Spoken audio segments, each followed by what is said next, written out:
Hello, everyone. This is Christina, and this webinar is about values for leaders.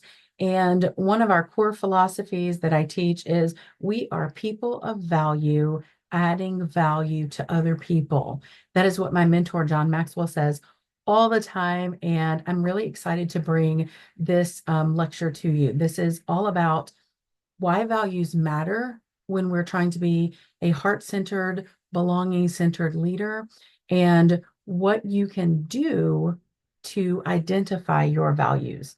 At the end of this talk, I will share a website that I often use with my clients and with my students to help them identify their values.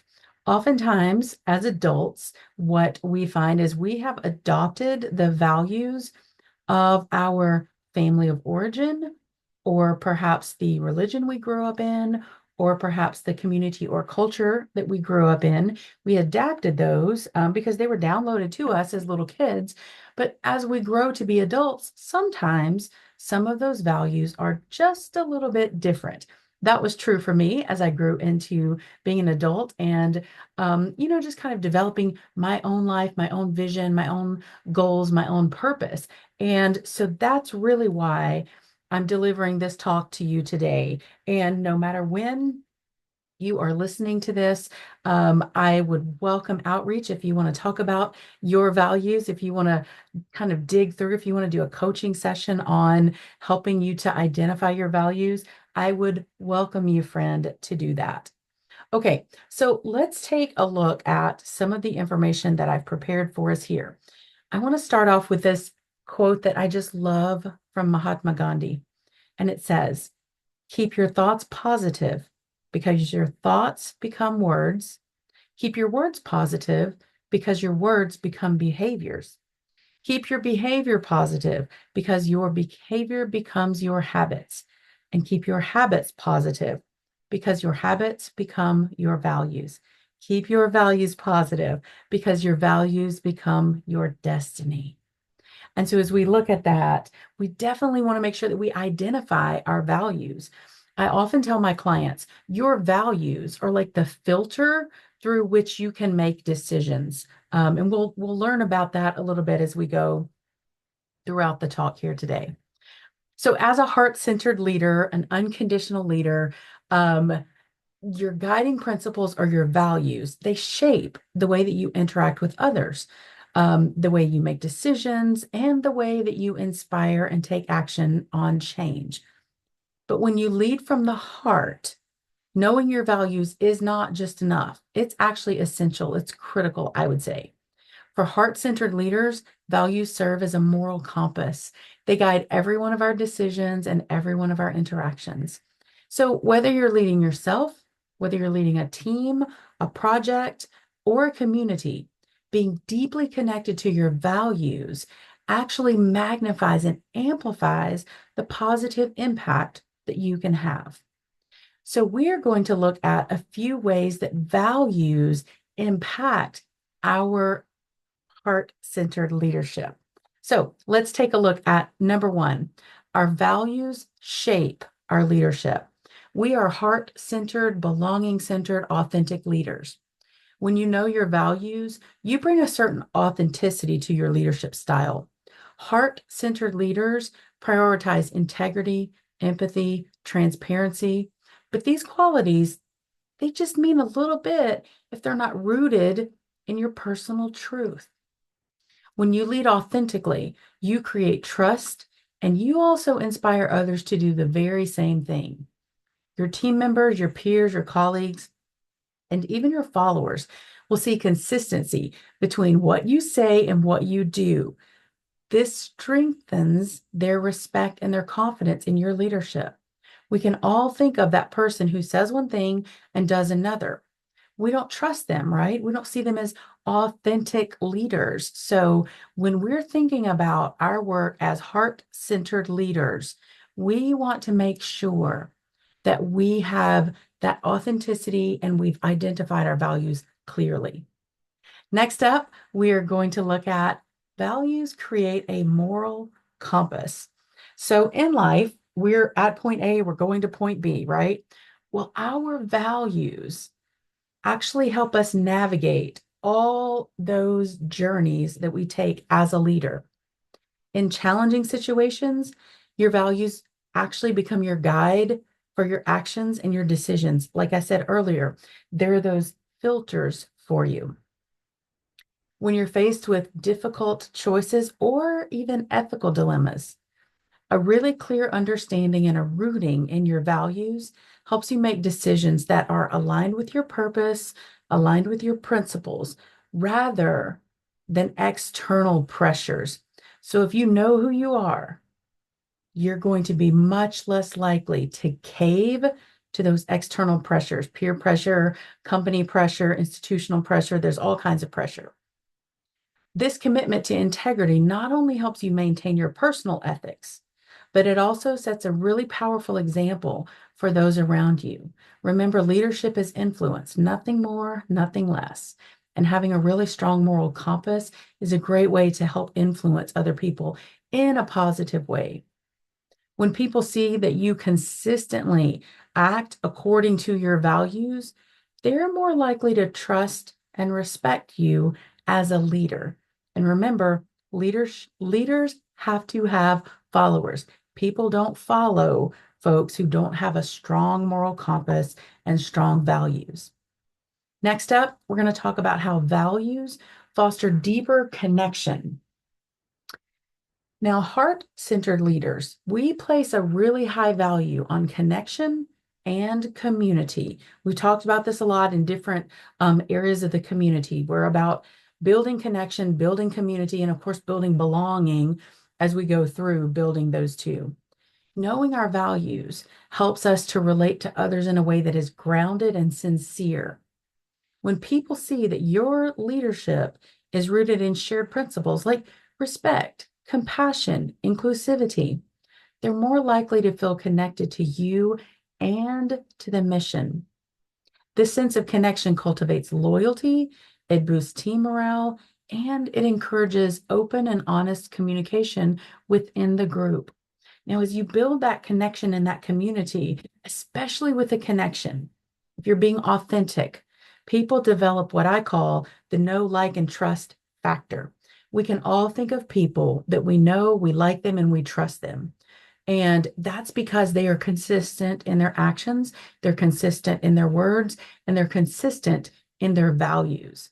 So as we identify and we integrate our values and we align our actions to our values, we actually foster deeper connections in our communities and out in the world.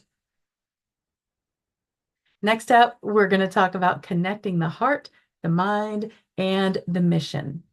As you work on developing your leadership, on clarifying your values, and on being a heart-centered leader.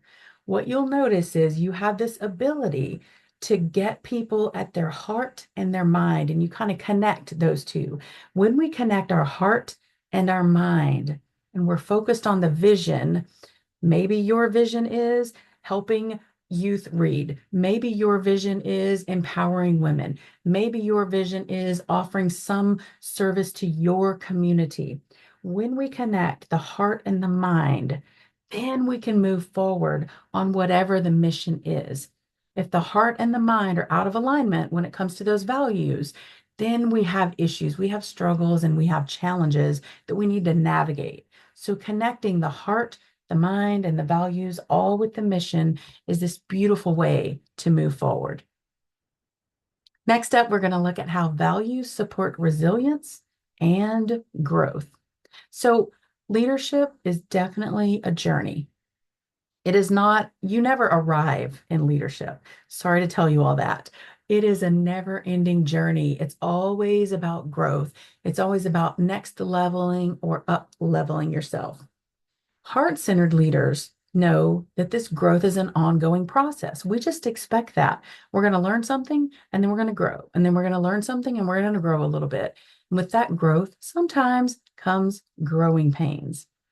Understanding your values, though, helps you stay resilient and grounded, even and especially when you're facing those setbacks.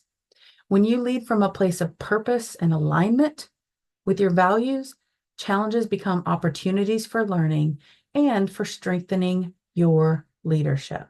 It's kind of like when we work out a muscle. When you lift heavy weights, you break down those muscle fibers and they grow back together stronger. And that's how muscles are grown. The same thing happens with leadership. When we work those leadership muscles, we kind of do a little damage to those leadership muscles. We have to learn a little bit. Sometimes we stumble a little bit and we say, oh, I should have done that differently. That's how we grow and that's how we build our leadership and we solidify our values.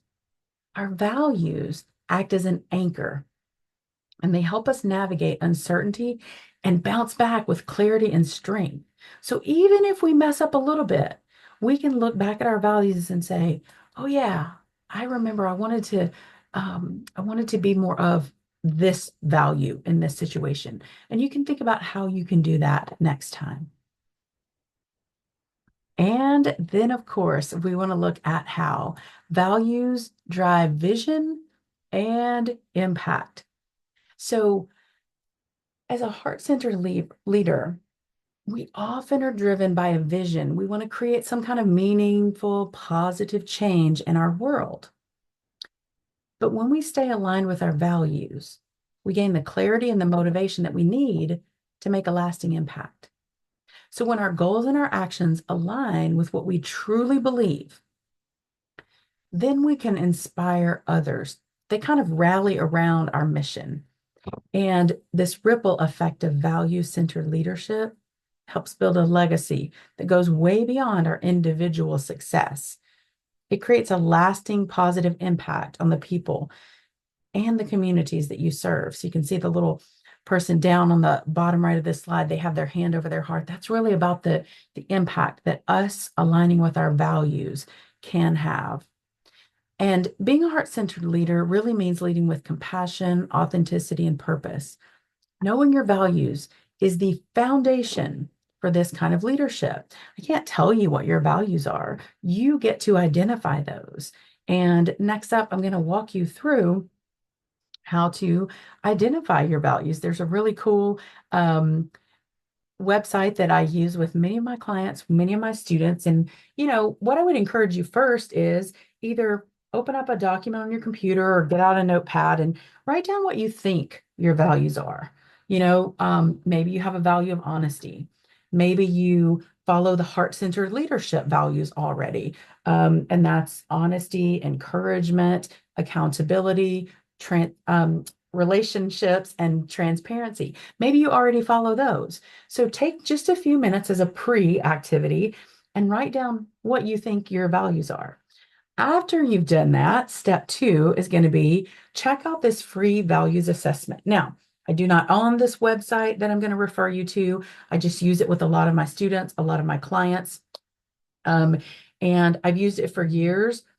Actually, they've been around 25 years. It says at the top of their website. So this is the VIA Institute on Character. And you can get to their website from www.viacharacter.org. And you can look at that link down at the bottom. I'll put it in the link for the show notes here as well. Once you get to their website, over to the right, you'll see there's a little green bar that says take the free survey. So I would encourage you, click on that. This is how you can get to that free value survey. On the first screen, you're going to do a little registration. And so VIA is going to ask you for your name. They're going to ask you for your email, and you'll determine whether you're taking the youth survey if you're under 18 or the adult survey if you're over 18. And so I've just got a little snippet, a screenshot of what the adult survey looks like. And what's really neat is, first of all, don't overthink this survey. This is meant for you to sit down when you've got maybe 15 minutes or so. It doesn't even take that long. But when you've got some time to just sit down and go through and answer the questions, there's a little progress bar here. So it'll show you how much percentage you have completed. And so the instructions just say, please choose one option in response to each statement. Many of the questions reflect statements that many people would find desirable, but we want you to answer only in terms of whether the statement describes what you are like.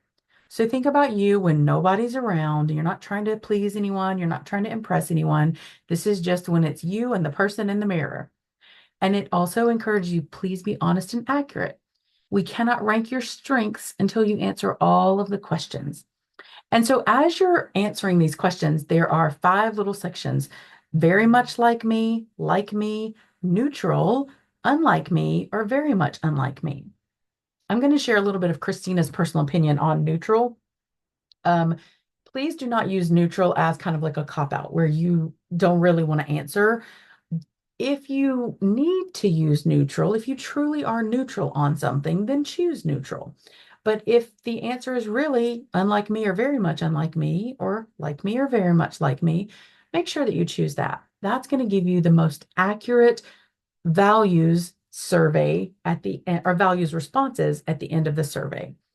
And once you finish that, it will give you a little download that you can save to a PDF file. It'll give you your top strengths, and then it will also give you some of your additional strengths beyond your top strengths. So for me, my top was love of learning. My second was curiosity. My third was perspective. My fourth was appreciation of beauty and excellence. My fifth was social intelligence. And oddly enough, my sixth was leadership. So I guess I'm more curious as a value than leadership as a value. Very interesting results for me.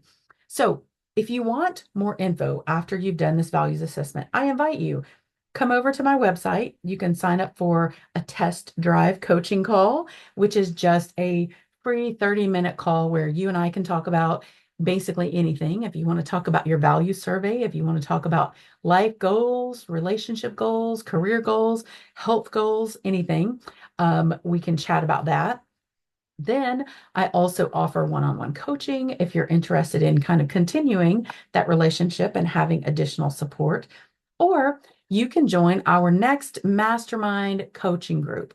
And so this is all about our masterminds for the upcoming session are going to be about John Maxwell's 15 Laws of Growth, but those change about every 10 weeks or so. And I'll put those updates on my website. All right, folks, it has been amazing talking with you about values. I really believe as a heart-centered leader, those are the absolute most important work that we can do is identifying our individual core values and knowing if we like those or if we want to do some work to change those. So again, if you have any questions, you are more than welcome to reach out to me, ChristinaWooten.com. I wish you all just an amazing journey on your leadership journey. And if I can support you, if I can be of service to you, I hope that you'll reach out. All right, folks, lead on and have a great day.